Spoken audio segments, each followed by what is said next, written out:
Good morning, how's it going? I have news about my nose.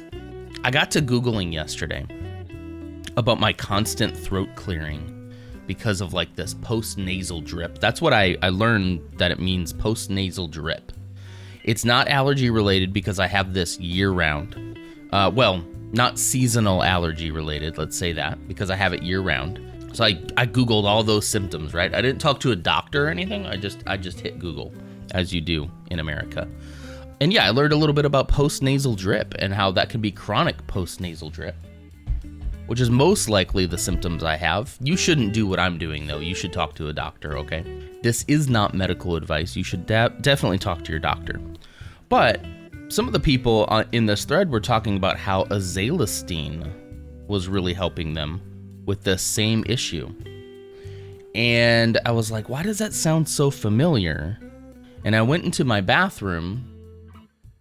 It's because I have some already. My wife can have fairly bad allergies, so we have a wide variety of allergy medication around our house. When I tell you, this is not an ad. This is not a sponsor.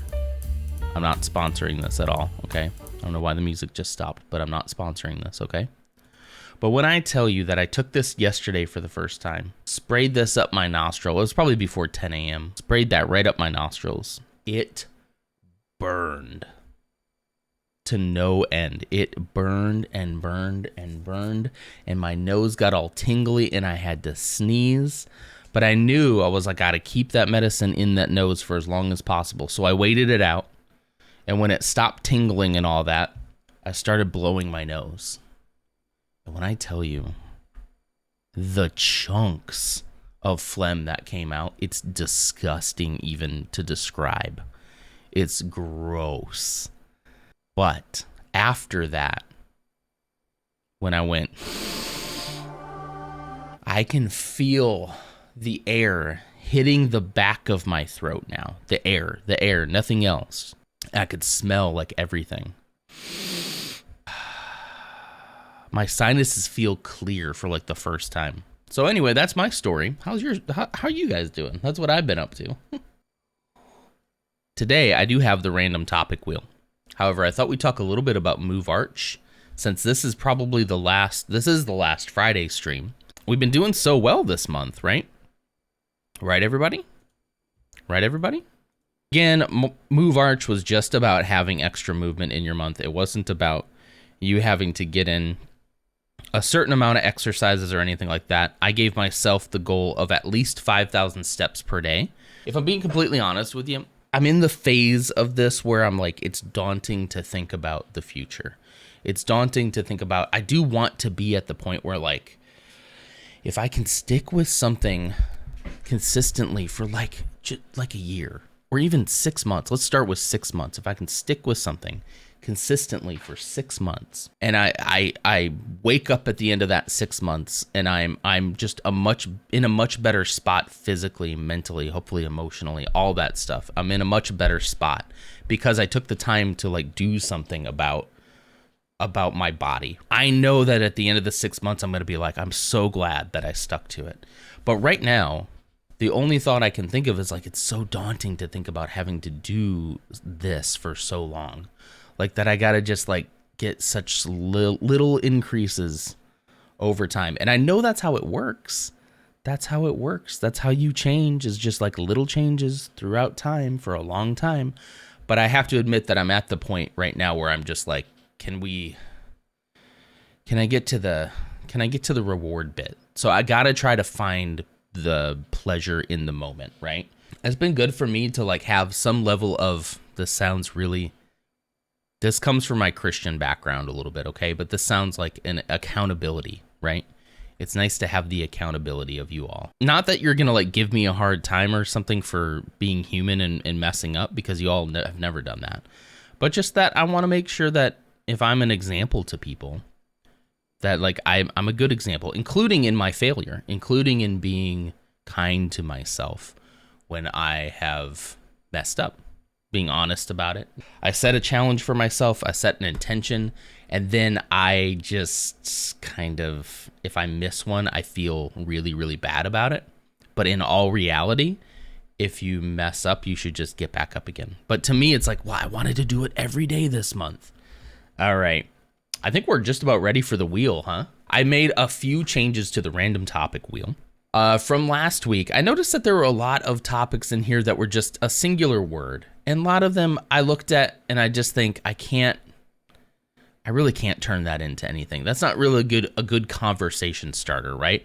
So what I did is I went through the list of the 100 or so things, and I actually took out all of the like single word things, and I left in a lot of the questions, so that I think it'll be a much more engaging conversation than just a random question or a random word that then we have to be like, okay, how do we turn that into something? So let's spin the Friday wheel.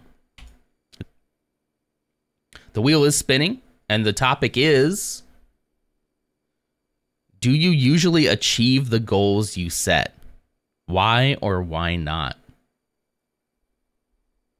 That fits so well with what we've been talking about currently.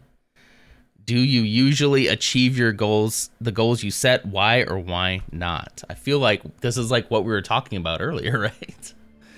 The wheel knows all. The wheel is our God now. We will serve the wheel.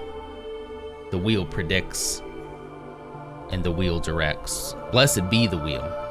Do you usually achieve the goals you set? Why or why not? I think I've established that like goals are pretty hard for me.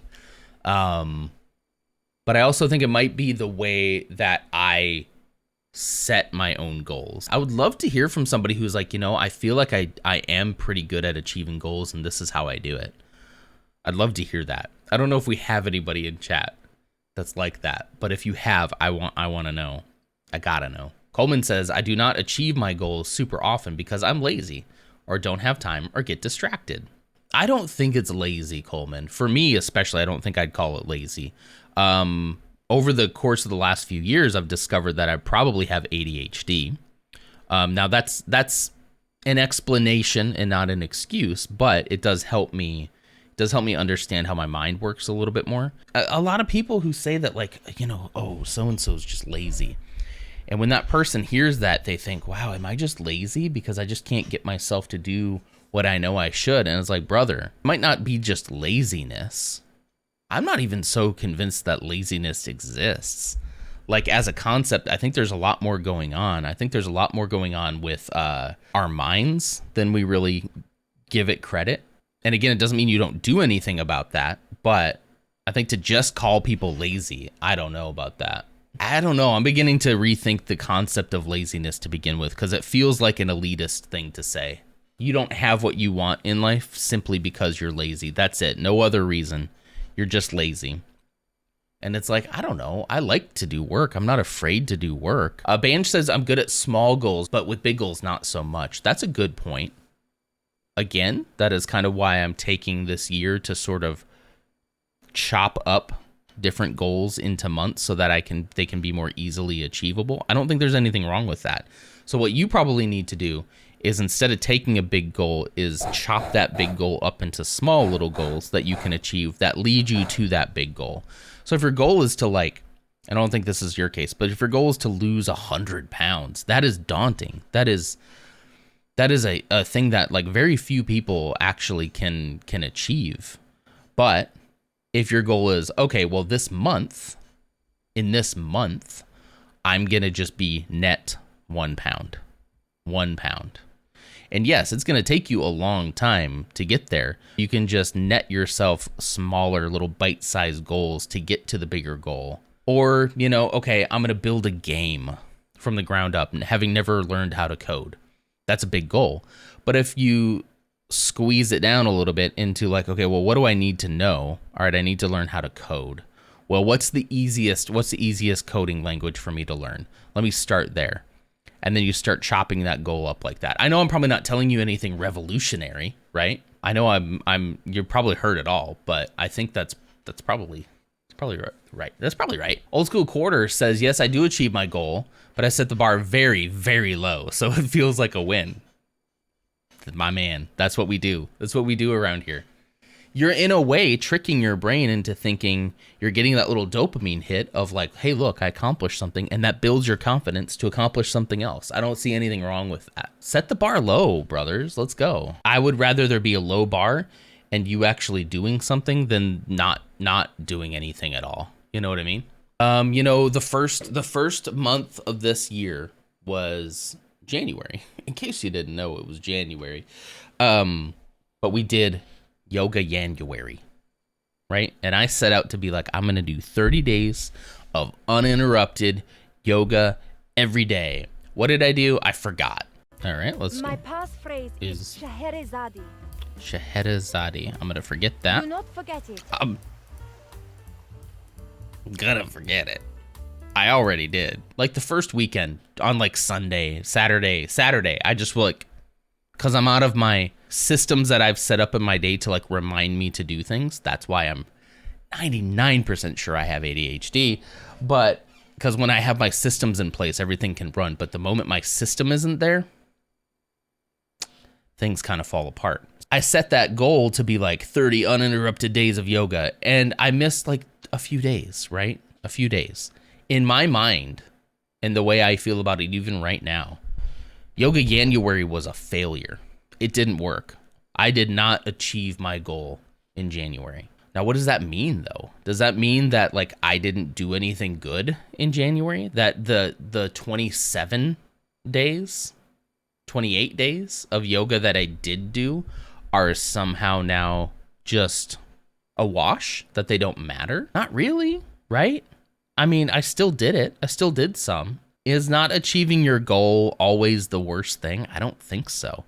Really what my goal should have been is just you need to move more. You need to do more yoga. You need to try to do it each morning before you start work, but not try to track a streak. Whenever I try to track a streak, that's when I get in trouble. I'm like, I'm going to go X amount of days uninterrupted, and then I inevitably fail because of course I'm going to, and I haven't built in any like way for me to maneuver my head around that into where it doesn't feel like failure. So yeah, like I think I don't achieve my goals very often because I don't think I understand how to make a good goal. I think that's really what it comes down to, that I set the bar far too high, and we should all be setting the bar far lower. We should be giving ourselves a lot more grace than we have been. We're way too hard on ourselves. We keep on saying that we're lazy, and we're really not. We're just probably dopamine deficient and probably have ADHD and probably a whole lot of other stuff going on in our minds, depression, anxiety, all of this stuff, that maybe we need to be more gracious to ourselves and set our bar just a little bit lower so that we can get that sense of I set a goal and I achieved it. I don't care how low the bar is. I don't care if it's on the floor.